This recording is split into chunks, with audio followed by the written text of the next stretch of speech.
એને સંતોએ મહાપદ કીધું છે. કોણ છે આપવા વાળો?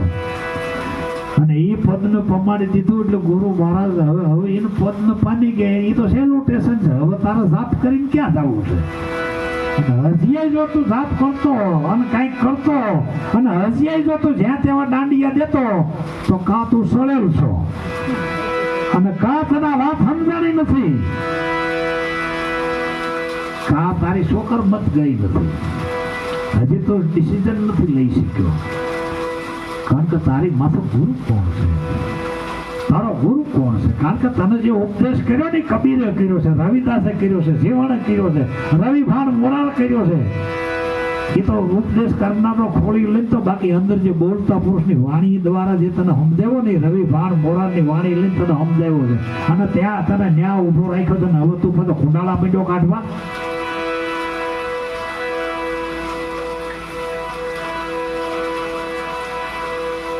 તને એવો પ્યાલો પાઈ દીધો છે, અમર પ્યાલો પાયો, દૂધનો, સાકરનો, સિંદૂરનો નથી પાયો. તને પાયો, તને શબ્દનો પ્યાલો પાયો છે.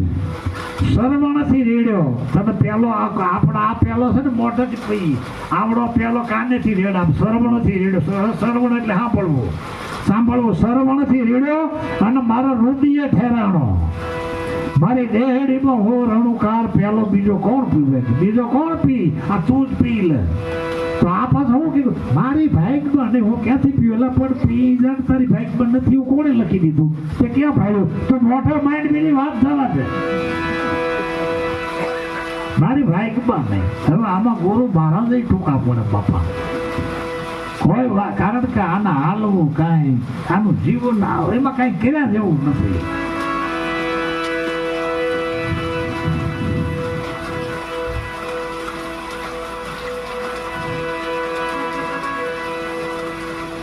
છેલ્લે કીધું કે વાઘના ચરણે બોલ્યા રૂખડ્યો વેલો, મને મુક્તિનો ગુરુ છે ને એ મુક્તિનો માર્ગ બતાવે છે.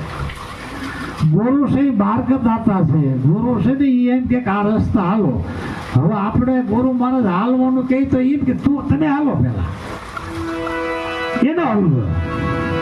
બોલો કે ભાઈ જો તું હાલતો થાય હું પેલો હાલું છું. જ્યાં તેથી તું હાલતો હતો તો ગુરુને હલવે હલવી ના પાછો બેસી જાય. ગુરુ બિચારો હાલો તો એકલો ને એકલો ક્યાંય ગયો આવડો. એક ડગલું જો ગુરુની હારે હાલી જવાય ને તો જીવન ધન્ય બની જાય. એક જ ડગલું તો એની હારે હાલી જવાય ને ખલાસ, ખેલ પૂરો થઈ ગયો. પૂરો થઈ ગયો ખેલ. એક ડગલું જો હાલી જવાય તો ખેલ પૂરો થઈ ગયો. છેલ્લા ગુરુ મારા દાસ સગન સદગુરુને સેવતા છોડાવોને 84 બંધ હજારો. નિર્મળ પ્રકાશ આપે નિજ નામનો. ગુરુ છે નિજ નિર્મળ. હથ ઘડીમાં ટાળે અંધકાર. ભીતરનું અંધારું છે ગુરુ મારા દાસ પમાડી દે છે. કહે જયદેવ એવા સંતને સેવતા. કરે નવ જીવન નિર્માણ. નવા જીવનનું નિર્માણ કરે છે સદગુરુ. જીવન આખું નવું બનાવે છે. આખું નવા જીવનનો ઉદય કરે છે સદગુરુ. અને એવા સદગુરુનો કાળ પડ્યો છે આ દુનિયામાં. કાળ કારણ કે સદગુરુ પાખડ તોડવાનું કામ કરે છે. લોકોને જ્યાં જ્યાં મૂર્ખ બનાવે છે એમાંથી છોડાવે છે. આપણે તો ગુરુનો અંગૂઠો નો રહી ગયો હોય તો રિહાઈ જાય. અંગૂઠા રંગવામાં રિહાઈ ગયેલા દાખલા મેં જોયા છે. હું ગયો પણ જો ને મને ભલે ખાલી નીકળ્યો કપાળ છાંડલો કરીને સોખા છોડ્યા, મને પગે અંગૂઠો રગીને પગે ન લઈ ગયા. હવે આમાં ગુરુ રિહાઈ ગઈ. અને એના અંગૂઠો રંગવા જાવ તો પાછો અંગૂઠો દોરો બાંધ્યો હોય. એના અંગૂઠે દોરો બાંધ્યો હોય આંટી ભારી. આમાં હું તમે એ ક્યાં લઈ જાય તમને? સદગુરુ છે છોડાવવાનું કામ કરે છે, પકડાવવાનું નહીં. એટલે સદગુરુ જયદેવ બાપા કહે છે એવો પ્યાલો પાયો ગુરુએ મને પ્રેમનો અનહદ અપરંપાર. આ મન પોથીના ન આવે માપતા. તમે આને પોથીથી બાપ, આ તો ગુરુથી ગુરુનું માપ કાઢે. ઘરે બેઠા બેઠો હું તો જ્યાં થોડો ગુરુ એ જવાય. હા હું બેઠો હું તો ગુરુનું માપ કાઢો. હું તો